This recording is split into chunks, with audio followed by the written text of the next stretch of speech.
My daughter's fiancé looked me in the eye at her engagement party and said, "This is our night. You've had your turn. Maybe sit this one out." I smiled, set down my glass, and said, "You're right. I'll leave you to it." What he didn't know was that I wasn't going home. I was going to make a phone call that would unravel everything he'd spent 2 years carefully building. I'm 63 years old. I spent 31 years as a civil engineer with the city of Edmonton, designing water treatment infrastructure across northern Alberta. I know how to read systems. I know how hidden stress fractures look before a structure fails. I retired 2 years ago to a house on the river valley, a good pension, a manageable investment portfolio, and what I thought would be a quiet chapter. My wife passed from cancer 6 years ago. My daughter is the only family I have left that matters. Her name is Renata. She's 34, works as a nurse practitioner at the University of Alberta Hospital. She's the kind of person who remembers birthdays, who calls to check on elderly neighbors, who once drove 4 hours in a February blizzard to sit with a friend who'd had a miscarriage. She got that from her mother. I've always been prouder of her than I've ever managed to properly say. She met him at a charity fundraiser for the Stollery Children's Hospital in the spring. His name was Evan Marsh. He presented well. Mid-40s, trim, confident without being loud about it, wore good shoes. He told people he was a property developer, specialized in mixed-use residential projects. He had opinions about urban planning that he delivered like he'd studied them carefully, which made him interesting to me initially. I'm an engineer. I respect people who take infrastructure seriously. He called me sir the first time we met and asked about my work with genuine seeming curiosity. I liked him. That's the part I've had the hardest time sitting with. The engagement came fast. They'd been together 7 months. Renata called me on a Thursday evening. Voice lighter than I'd heard since before her mother got sick. "Dad," he proposed. We said yes.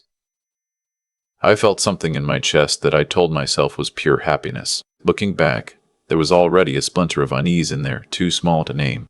They came for dinner the following weekend. Evan arrived with an expensive bottle of Okanagan Red and a handshake that lasted a beat too long, the kind that's performing warmth rather than feeling it. Over the meal, the conversation kept finding its way to the house. How long had I owned it? What the River Valley lots were going for these days? Whether I'd considered what I wanted to do with it eventually. Eventually, I've since learned to treat that word as a tell. Renata was filling the water glasses when he asked whether I'd thought about updating my state documents since retirement. He framed it as concern. Things change. Tax implications shift. You'd want Renata protected. I said I'd reviewed everything when I retired. He nodded like I'd said something that needed further consideration. That night, after they left, I stood at the kitchen sink looking out at the river and tried to name what was bothering me. I couldn't quite reach it. He hadn't said anything wrong. He'd been attentive, helpful with the dishes, made Renata laugh twice in ways that looked real. I told myself I was a widower who'd gotten too used to being the center of my daughter's life. I told myself the discomfort was mine to manage. I was wrong about that. 3 weeks later, a colleague from my old department called. Owen Zabo, retired the year before me, still sharp, does consulting work on the side. He'd been at a property development conference in Calgary. He called because he'd run into someone who claimed to know me through my daughter, Evan Marsh. Owen mentioned him casually, then paused. "Actually, I wanted to ask you something. Do you know if this guy's been in Edmonton long? Because I was talking to someone from the Calgary office who thought he recognized the name from a situation a few years back. Something about a disputed property deal and an estate complaint. Might be a different person. Might be a different person." I wrote the name down anyway. That evening I did what any retired civil engineer with time and a methodical habit of mind does.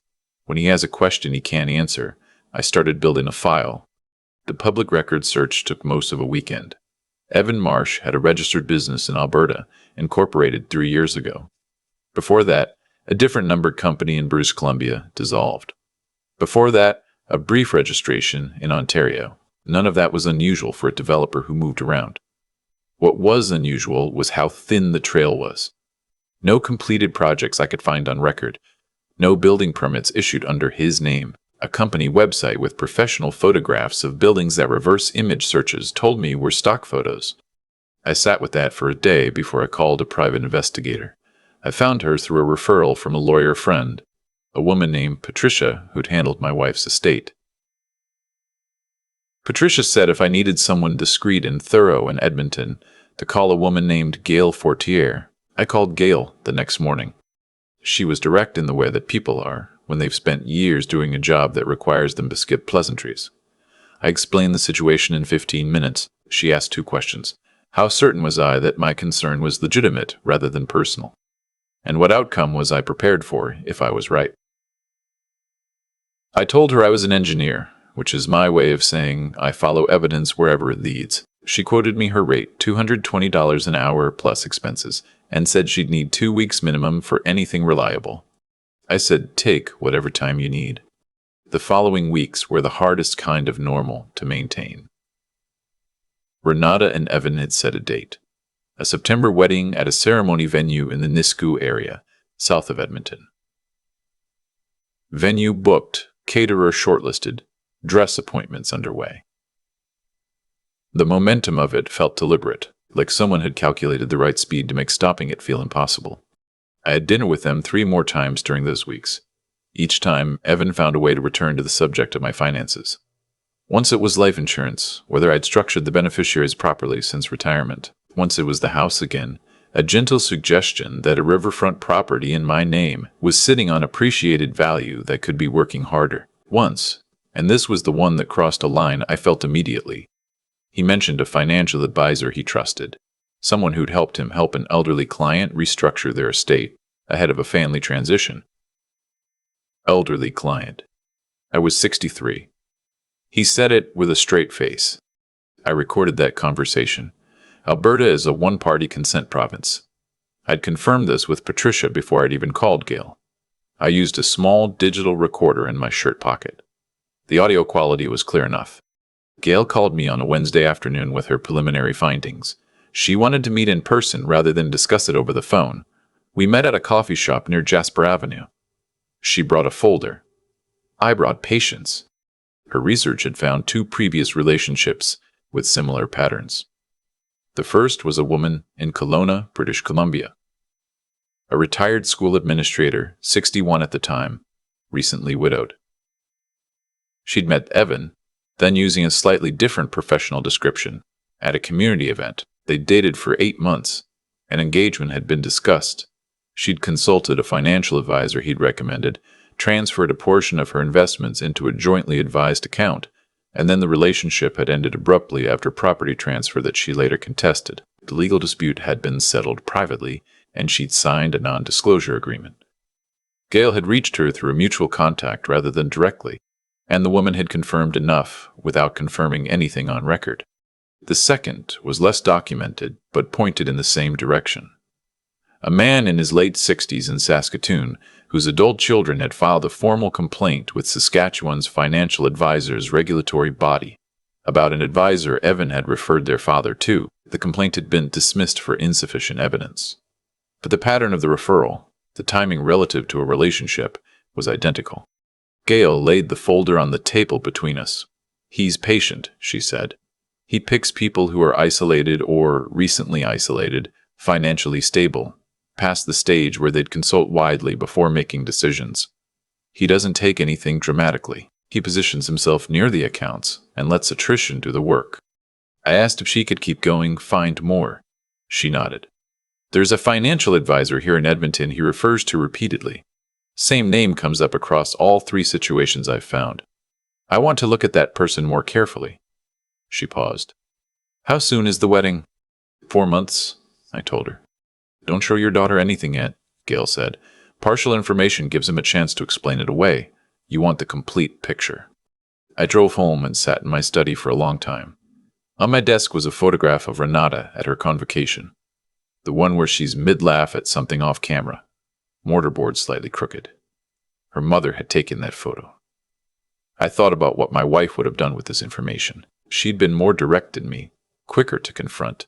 She would have been furious, but she also understood, better than most people, that fury isn't always the most useful instrument. I built a documentation system, a binder organized by date and category, evidence copies in a second location, digital backup on an encrypted drive. I'd been meticulous about documentation my whole career. A poorly documented infrastructure project is a liability waiting to happen. This was no different. Gail found the financial advisor's regulatory history over the following week.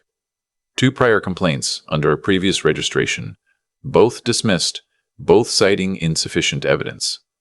She also confirmed that Evan had referred all 3 of the women and men she'd identified to the same advisor. In 2 of those cases, account transfers had followed. In my situation, Evan had already mentioned this advisor's name to me twice. I'd written both instances down with timestamps. The third piece came from an unexpected direction. Renata called me on a Sunday morning, and something in her voice was different. Not wrong exactly, just careful. She said she'd been thinking about our relationship, hers and mine, that Evan had pointed out that I'd been asking a lot of questions about his business, that it might be worth her and I discussing why I seemed hesitant to welcome him. The phrasing was Evan's. I could hear it. I said I was sorry if I'd seemed hesitant, that I loved her and wanted her happy, and that I'd like to take her for lunch that week, just the 2 of us. She agreed, and when we sat down at a restaurant near her hospital, just her and me across a table the way we'd done 100 times, I could see her. Underneath the careful framing she'd arrived with, underneath whatever version of events she'd been given, she was still my daughter. She was still there. I didn't show her anything that day. I asked her about her patients, about a friend of hers who'd just had a baby, about whether she was sleeping. By the end of lunch, she'd relaxed back into herself and said, halfway through her coffee, "I've been tired, Dad." I don't know. A lot of moving parts. I said that made sense.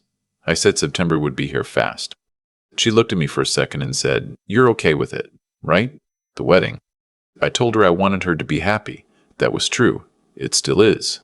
What I didn't tell her was that I'd already consulted an estate lawyer to ensure my will and property documents were fully updated, with clear language about what constituted family assets versus marital property. I did this quietly, without drama, 2 weeks after my first meeting with Gail. That was one lesson I'd taken from the previous video I'd watched myself making mistakes in, metaphorically speaking. Protect the foundation first. Before anything else, the confrontation I'd been preparing for came from a direction I hadn't fully planned. Evan called me directly on a Thursday evening in mid-July, 6 weeks before the wedding. He said he wanted to speak man to man. He said he'd sensed some tension and wanted to address it. He was smooth about it, conciliatory. He said he knew how hard it must be to see Renata build a life that wasn't centered around her father, and that he respected the grief underneath it. He hoped I could extend him the same respect. He hoped we could start fresh. I said that sounded reasonable. I said I appreciated the call. I said I'd look forward to seeing him soon. What I did immediately after hanging up was call Gail and ask her to document everything she had in final form, and call Patricia, who referred me to a family law lawyer named David Chung, who specialized in estate fraud and asset protection.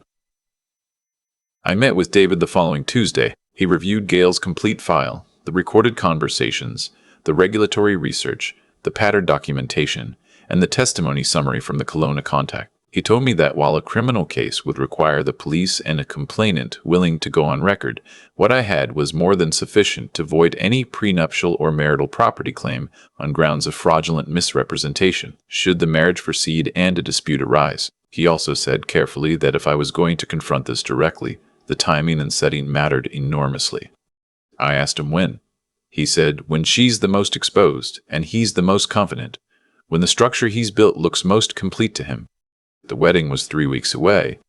The venue, a property south of the city with a ceremony garden and a reception hall, was beautiful in the particular way of Alberta summer evenings. Wide sky, the light going gold across the fields. I arrived early, the way I always do, the habit of someone who spent 30 years on job sites where being late to an inspection meant missing something critical. I watched Evan work the room during the cocktail reception with the detached attention I'd once brought to blueprint reviews. He was at ease, genuinely so, because he believed the hard part was over. He'd won. I'd been managed. The wedding had happened. He moved through the guests with proprietary ease, hand on Renata's back, steering conversations, intercepting anyone who might pull her attention independently. He came to me during cocktail hour with a glass of wine and an outstretched hand. "We're family now," he said. I shook his hand. I said, "Yes, we are." He leaned in slightly, voice lower. "I know it's been an adjustment, but Renata's happy. You can see that. She's going to need you in different ways now. As a grandfather someday, as someone she visits. But she has her own life." He paused. "This is my family now. I want you to know I'll take care of it." I looked at him steadily. I said, "I believe you mean that." He smiled, satisfied. He thought he understood what I'd meant. I excused myself and walked to where Renata was standing with her friends. I put my hand on her arm and asked if I could borrow her for 5 minutes before the toasts. She looked surprised, then nodded, told her friends she'd be right back. We found a quiet room off the main hallway, what the venue used as a bridal suite. I closed the door. She looked at me with the slight concern she always gets when she thinks I might be unwell. The nurse practitioner in her activating. "Dad, are you okay?" I said I needed her to listen to me for a few minutes. I said I had something important to show her, and that I was sorry for the timing, and that I'd spent a long time thinking about whether there was a better moment. I told her there wasn't. She sat down. I put the folder on the table. I started with the pattern documentation, not with accusations, just with facts laid out in sequence. The Kelowna woman, identified only by first name and city, and what had happened. The Saskatoon situation. The financial advisor who appeared in every chain. The regulatory complaints. Renata listened with the still, concentrated expression she gets when a patient is describing symptoms, absorbing, not reacting. Then I played the recordings from our dinners. Evan's voice, warm and reasonable, asking about my estate documents, asking about beneficiary structures. The phrase elderly client. She didn't move. Then I played the final recording. Gail had installed a device, legally, in the hallway outside a meeting room where Evan had met with the financial advisor 3 weeks earlier at a business center downtown. The audio had captured the end of their conversation through the door as they left. Evan's voice relaxed. "The signature's done. Once the property language in the joint account agreement activates after 12 months, we're in clean position. She doesn't follow financial documents closely." A pause. "The father's a problem, but he's been isolated enough. He won't move fast enough to matter." Renata sat very still for a long moment. Then she said quietly, "How long have you known?"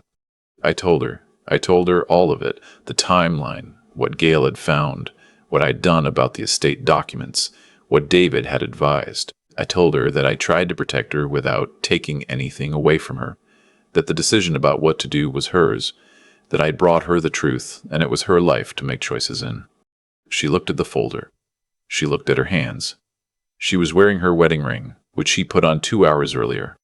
She said, "I want to hear the recording again." I played it again. Evan's voice, clinical and unguarded. "She doesn't follow financial documents closely. He won't move fast enough to matter." Renata stood up. She straightened her dress. She said, "Okay." We walked back into the reception hall together. Evan saw us from across the room and started across the floor with his professional smile already assembled. Renata stopped him in the middle of the room, 50 guests watching without yet understanding what they were watching. She said calmly and clearly, "The marriage is over. I need you to leave." He tried to take her arm. She stepped back. "Don't." She looked at him with the particular steadiness that I recognize as her mother's. The expression of someone who has already done the hard internal work and is now just delivering the conclusion. "I've heard your voice on a recording explaining how to access my father's assets through me, so please leave."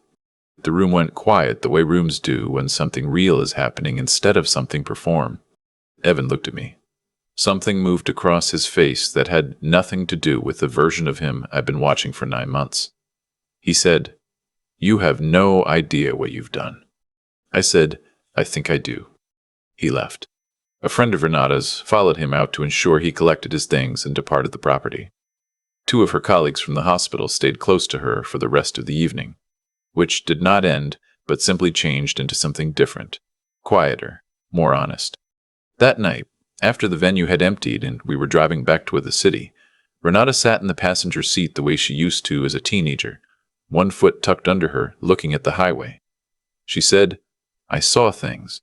I told myself I was being ungenerous." I said, "That's what people like him count on." She said, "How did you know to trust what you were seeing?" I thought about that for a while.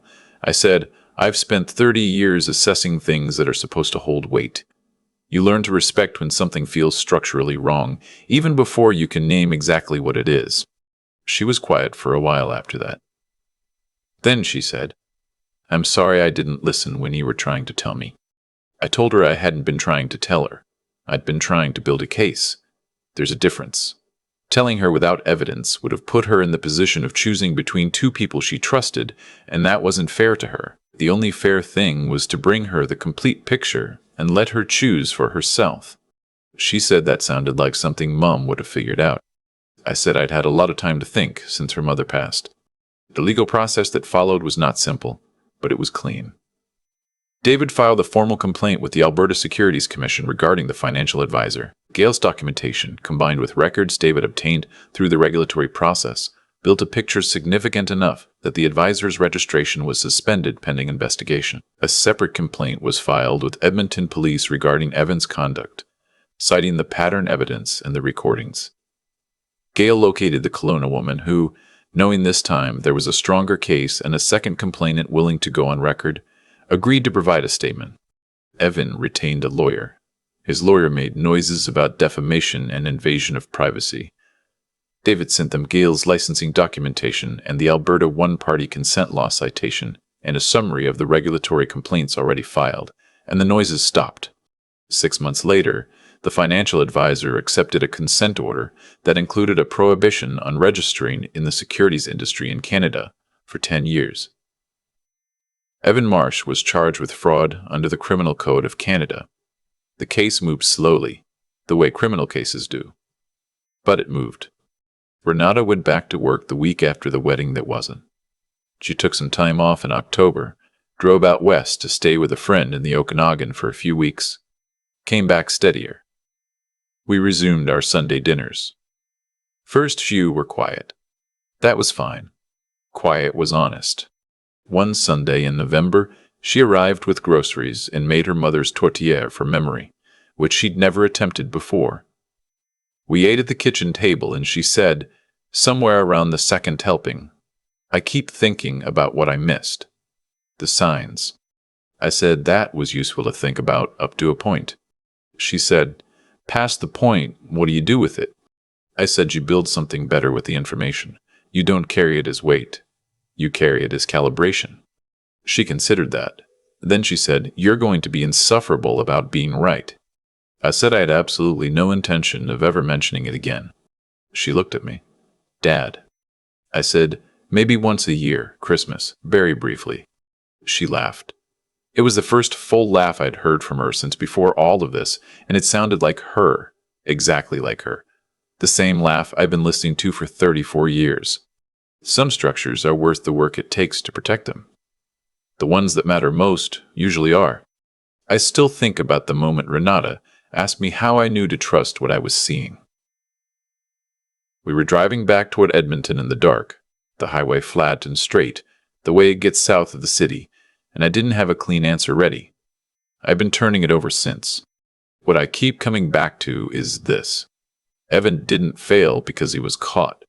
He failed because of what he actually was, and what he was couldn't hold indefinitely against people who were paying honest attention. That's not luck. That's a kind of cause and effect that I think operates whether we name it or not.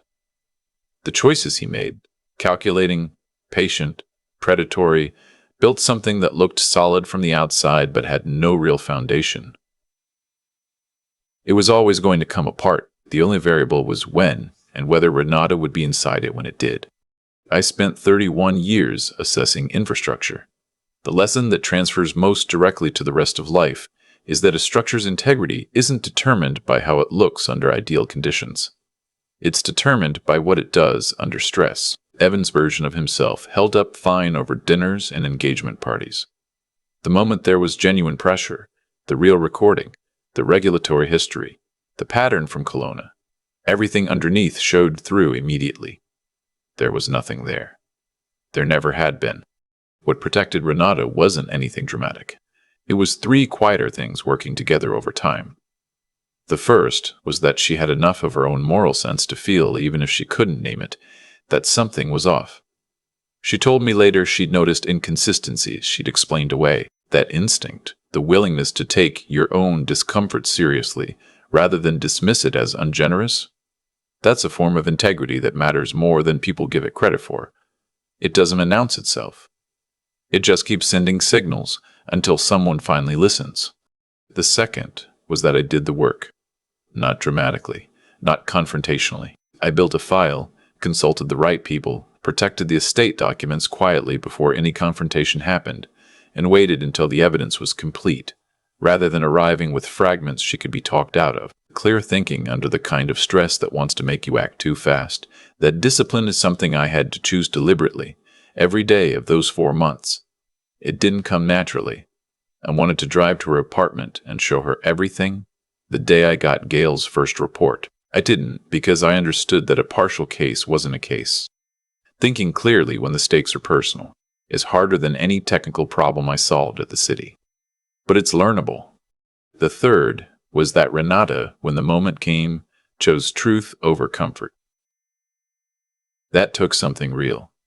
She was sitting in her wedding dress. She had 50 guests in the next room. She listened to the recording, and then she stood up and walked back in there and ended it herself.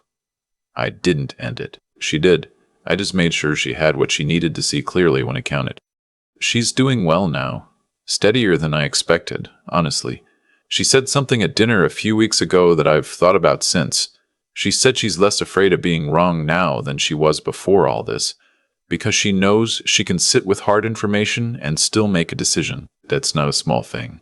That's the kind of steadiness that Evan was counting on her not having. He was wrong about that. He was wrong about both of us.